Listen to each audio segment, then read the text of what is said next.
Hi. I've never done this whole New Year's resolution, New Year, New Me thing. And so I figured I'd do it right now. Can you hear that too? Sorry. What was it? Oh yeah. Allow me to introduce myself in case you don't happen to know me. Sorry. My name is... No, I can't do this. I can't. Sorry, I can't. I have to... Wait.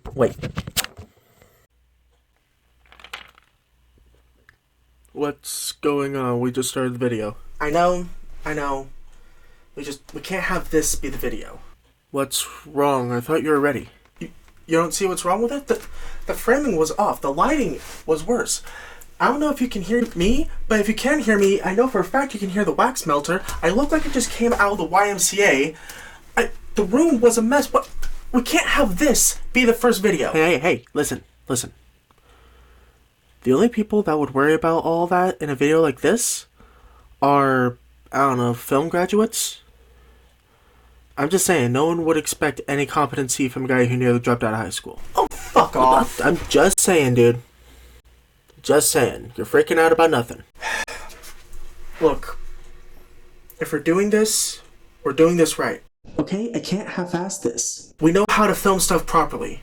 Let's film this properly. Yeah, well, we can't do that now. We already started the video. So, what should we do now? I don't know. Shit. I guess we could tell them about our year. People do that on New Year's, right? Give a summary of the past so that they tell what to expect in the future. I'm just saying, it wouldn't hurt to do that. Yeah, I think that can work. And by the time you're done, I'll be done with this, and I can come out and do the thing. Are you sure you're gonna be ready? As ready as I'll ever be. Okay. Yeah, let's do that then. Alright. Let me start from the top. At the beginning of this year, I was living in Anderson, California, with my dog Morticia and 3 rescue cats that were eventually divided amongst the family once they reached adult age. This was mine. His name's Smokey. At the time, I was getting full-time hours, working night shifts at McDonald's, and making a good amount of money. Nothing crazy, especially for California, but a good amount of money to pay the bills, electric bill debts, and get groceries every once in a while. At this point, everyone else had moved away, and it was just me at the family house, trying to patch up whatever I could with what little money I had to a house that had been eroding since we moved in. At this point, it was at the immediately condemned on site level, and due to a lack of funds and a hit and run totaling my car back in 2022, I didn't have the ability to move anywhere else. That all being said, I was actually in a much better state than where I was last year. I was taking care of my type 2 diabetes, was kicking a swisher-a-day nicotine habit, was taking antidepressants and going to therapy, was taking control of my food addiction, eating less and less fast food, as funny as that sounds with me working at McDonald's, was doing really well with my credit that I started the previous year, and generally doing okay for myself. I loved my job and became good friends with my coworkers, many of which I talked to about saving up to move into a house and becoming housemates. Then, around early March, things began to pivot. First, I caught COVID, which took me out for 10 days, and it kicked my ass. Hard. It was so bad I couldn't even make a cup of noodles without getting drained and needing a 5-hour nap, while only being midway through making it. Due to that, I used my credit card on delivery services that would not make me pass out onto the stovetop, completely breaking my goal of controlling myself when eating fast food and knocking myself down from a $1,000 credit line to a credit line of about $350. When I finally was okay, or at least okay enough to work, I said to myself, okay, got derailed for a bit, but you know what, I'm healthier now, so I should be able to get things back. A week later, I learned my grandmother got a realtor who was planning on buying the house, while I was still living in it. Well, that's a thing. But you know what? those things, they usually take time, and I should be able to get an apartment or at least move out within that time. The house was sold, and now you need to get out of the house within 60 days. Alright, fuck me, I guess. But, you know what? California's raising my wage in April.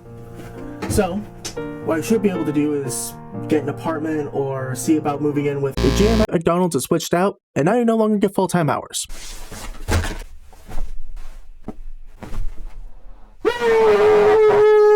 Yep, because my position was actually supposed to be a part-time position this whole time, my hours went from a guaranteed 40-hour week to a legally mandated 6-hour day and the occasional call-ins, making maybe half of my earnings on a good week. Oh, and since this job took me 4 months to even get in the first place, especially one so close to my house, I wasn't exactly gonna drop the only source of income I had to gamble on getting another job, especially a better paying one. How you doing, bud? Yeah, this is where the spiral began, and my physical health went out the window. I stopped brushing my teeth, I started smoking a swisher a day. Again, I went from sleep apnea to straight up insomnia, and was stress eating to relieve my constant state of panic and anxiety. Once again, DoorDash was there to save the day and tank my credit. It was so bad that my antidepressants had to be upgraded to higher doses twice. So, here is the list of things I scrambled to do for the next 2 months. Get as many hours as I could and sell anything I could put a price tag on. Save up that money so I could get a down deposit for either an apartment or a car, with prices going up by the day because at this point, fuck it, why not? Establish if I was either moving in on my own, with friends, or worst case scenario, crashing on my brother's couch while he was starting up his own barbershop and deep renovating, floor and all, the house he was just able to move into the previous year. Find anyone who can take in either Smokey, Morticia, or crossing fingers for both, as I had to either pay more for a dog-friendly place with a stupid high pet deposit, or have my brother take them in to the house that, as I said before, was still in deep renovation. Try to determine how much to pack, considering the fact that I didn't even know where I was moving to. Try and get all the abandoned cars my grandpa hoarded over the decades out of the backyard, as the realtor wanted those gone as well. Try to work with the realtor who was refusing to actually talk with me because I wasn't the owner of the house. So he kept relaying the info to my grandmother and having her talk to me instead. And you know what? Yeah, that totally didn't bother me one bit. It was totally fine and chill. I was totally fine. See if I was going to be able to stay at McDonald's or leave to try and find another job and not spend another 4 months without people looking at my resume. Try to establish how I was going to move, where to rent a truck from if I needed a truck in the first place, who all was going to be available to help me move, and what day would be best for everyone to stop what they were doing in life and help me move out. All within 60 fucking days. Now, I realize that I sound like I had to do this all on my own, and I don't want to give the idea that there was no one there to help me. I was more than lucky enough to have a beyond supportive family who, while all this was going on, went out of their way to help me out while dealing with all their personal stuff. My mom, for instance, had been coming down from Sacramento to help me make all my appointments. And now she was helping me sort out the finances, as well as what were the most important items for me to pack. My sister, Mary Lee, who I always call Mar, not only found me a place to live, but also flew down from Oregon to help me move when the day came. And, especially, I would like to thank my brother Steven, who helped strategize a makeshift plan for anything that we had to do, especially when they kept changing on us. Found people who could clear out and take all the cars, and help me clean and empty out the house whenever he could, all while trying to open his own barbershop at the same time. I wanted to make sure that they all got a proper shout out for helping me out with all this. I cannot thank you enough for what y'all have done for me, especially during that time. Seriously. Thank you so much. I didn't have a place set until the beginning of June, when my sister was able to talk with her housemates and I officially got the okay to move in with her up near Portland, Oregon. On top of that, they cleaned out an entire room that was being used as an office for me to move into, as opposed to me crashing on their couch, which, considering how fast everything was going, I was totally expecting and would have understood completely. The only stipulation was I couldn't bring Tish with me, so I had to leave her in California. Now, I knew that was a possibility, but as it was confirmed to be the case, that didn't mean it stung any less. I got her after my dad's dog, Thumper, passed away.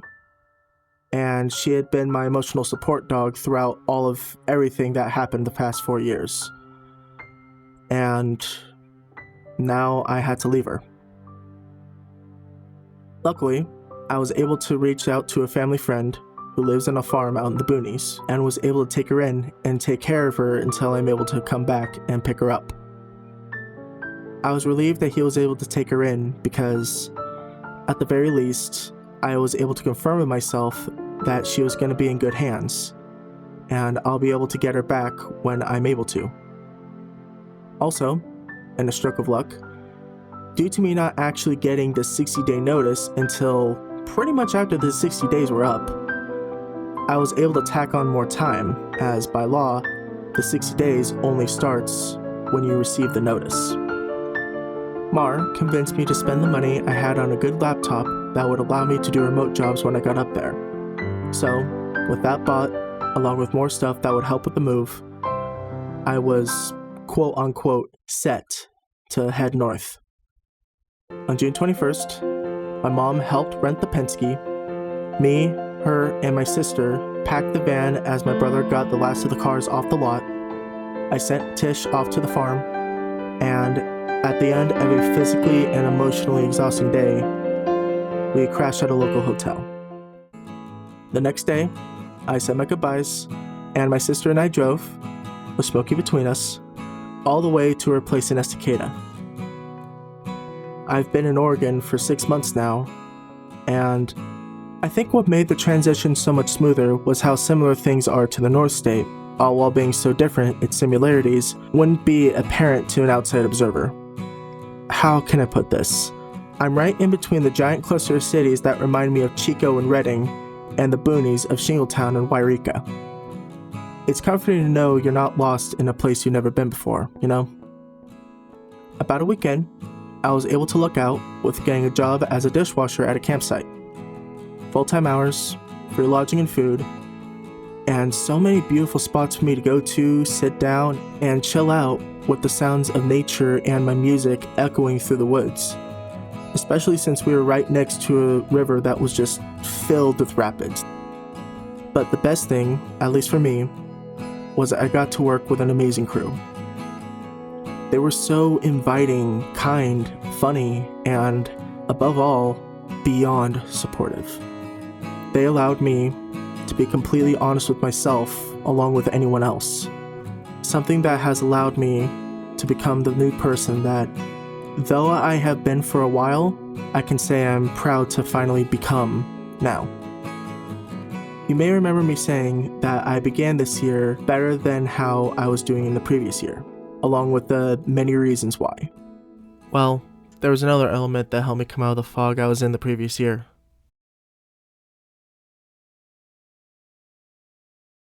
I wasn't sure if I wanted to tell anyone this. As loud as I am when I whisper, I do not like being a nuisance. I tend to just suffer in silence. I don't like bothering anyone with my problems. But I feel I can't continue without telling you this, so you get a better idea of where I started versus where I am now. If you don't want to hear this next part, won't blame you at all. I'll try and add a time code so you can skip it if you want. And I'll just skip to the good part. And if you do want to hear it, I genuinely thank you. And I will give you a good fair warning. This part's going to get a bit heavy. Back in 2023, I was at the worst point in my life. I weighed about 360 pounds, had terrible sleep apnea, was type 2 diabetic, while also being addicted to food and nicotine. I was constantly exhausted, uncomfortable, on edge, and was in a never-ending state of pain, either physical or emotional. If I could go full drama kid on you here for a second, I was lost in a fog of anxiety and depression, trapped in a closet full of skeletons that I could not clean out. I despised where I was and was constantly trying to dig myself out of the hole I dug myself into in the first place, but in the state that I was in both mentally and, unfortunately, physically, with where I was living in the general area that I lived, I wasn't able to. Now, don't get me twisted. I still love Redding, California. Probably always will. I will always have North State pride with me, and I will always love my hometown for what it is, but those who know Redding know about the many blemishes it's hiding behind the glasses. Due to that, I felt I had to constantly have a costume on to have a tougher skin. Eventually, as the fog rolled in, I forgot how suffocating my costume really was and never took it off. This, along with the conditions I was living in, and a job that made me constantly contemplate ending my story short before every shift, it made me numb and apathetic to everything that was going on. Eventually, I couldn't care less about my slowly deteriorating health, my plummeting mental state, or how far my life was spiraling downhill. As the fog rolled in, before I knew it, I barricaded myself in that closet with only the skeletons to keep me company until I eventually became one myself. Eventually, not long after quitting my job, I was sent to a place that acted as a hub for rehab and counseling centers. To be completely honest with you, I didn't really want to be in there.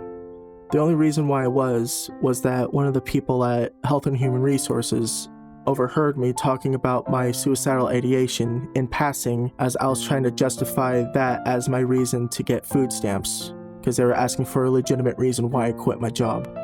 They gave me the papers, had me sit in the lobby, and had me sign all the documents, dotting the I's, crossing the T's. And it was only at that point that I realized just how far and deep in the depths I was at that time, as I filled in that 0 to 4 questionnaire that asked you questions about your recent mental health and how mild or severe everything was going. I think I remember 2 twos, but the rest of them were just 3s and 4s. After seeing that, along with the other questions that horrified me with my own answers, I finally agreed to get help. And I got a therapist who worked in a center that also had psychiatrists available, with one who started me on bupropion. And as I started going to therapy, as I started taking my antidepressants, and as the fog slowly lifted, I was finally able to start rebuilding. And I started doing something that I probably should have done a long time ago. At the beginning of 2024, I started going by a different name. I had been wanting to do so for a while, as Samuel never really sat well with me, and I figured, well, if it makes you feel uncomfortable, why keep using it, you know? But as I grew older, I realized that wasn't the only thing that was off. I'd been sort of distant from myself for years, and kinda knew why, but was never in a safe place for me to explore that without risk of being ridiculed or even attacked. So I never tried to be myself, even around close friends or family that I knew would have been supportive.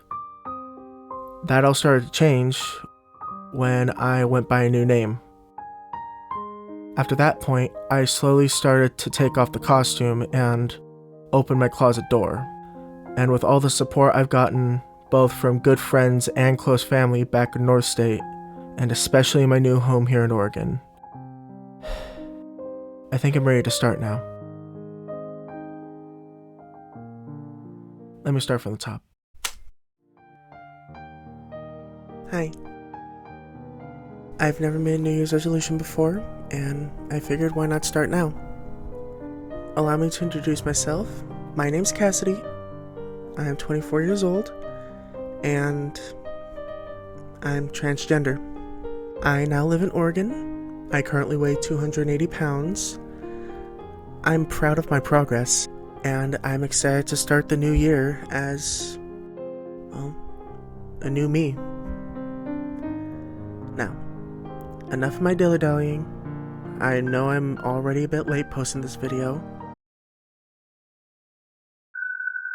So, without further ado, here are my New Year's resolutions for 2025. 1. continue to lose weight. I set my goal for 180, and after that, I'm gonna see if I can lose more. 2. Work on more projects. I started way too many projects, and I've actually continued with none of them. So, I'm gonna focus on the ones that I'm probably most into right now. Music, films, and video making. 3. Get my own place. I'm hoping that by the beginning of June, I'm gonna save up enough for a down deposit to move into a pet-friendly apartment so I can have my dog again. 4. Explore more of Oregon. There are so many things I want to do and so many sights I want to see around here, so many trails to walk, so much art to see, and now since I'm so close to Portland, I can go see live musicians and comedians in concert halls as well as the local scene in smaller venues. Especially since, now that I got my own car, that I legit just got as I was editing this video. 5. Continue to work on myself. For as much progress as I've made, I know I still have some ways to go. And now that I'm officially out, progress is going to be so much easier as I move forward from here on out. 6. Reconnect with others. I know I've been distant from the rest of the world, and I want to try and be more social and outgoing than I have been in previous years. So, this is an open invitation for you all to come with me on my adventure. I'm planning on making more videos, writing more music, and even trying some stand-up comedy, and I'm inviting anyone and everyone to join in on my little adventure.